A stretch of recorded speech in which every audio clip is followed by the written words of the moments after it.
Chingende, madu pareta, varanetende, banda pakukutu, Mwagara pasi kwete pachituru, ukapusa unotorwa nekanzuru. Ndapota usawanza mabururu, apasi pense panoda masuru.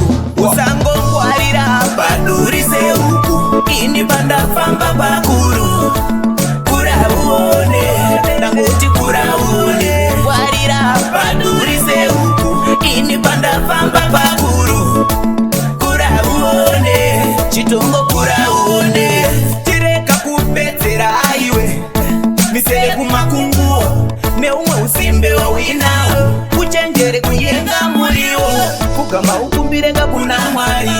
Vanozarura masuo, usade zviri nyore vanganudzi. Usangongwarira padurise uku, ini banda famba pakuru. Kura uone, nangoti kura uone. Ngwarira padurise uku, ini banda famba pakuru.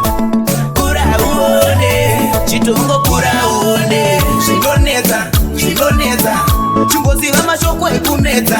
Zvinonetsa, zvinonetsa, ukarimwa zvemukaho unotorutsa.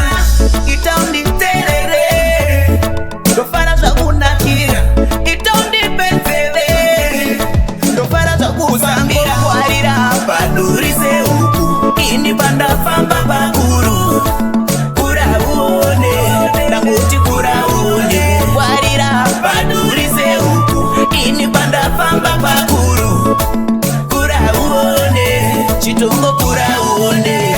Tireka kupedzera aiwe, misere kumakunguo, neumwe usimbe wawinawo. Kuchenjere kuyenga muriwo, kugama ukumbireka kuna Mwari. Vanozarura masuo, usade zviri nyore vanganudzi. Usangongwarira padurise uku, ini banda famba pakuru. Kura uone, nangoti kura uone. Ngwarira padurise uku, ini banda famba pakuru. Kura uone, chitongo kura uone. Zvinonetsa, zvinonetsa, chingoziva mashoko ekunetsa. Zvinonetsa, zvinonetsa, ukarimwa zvemukaho unotorutsa.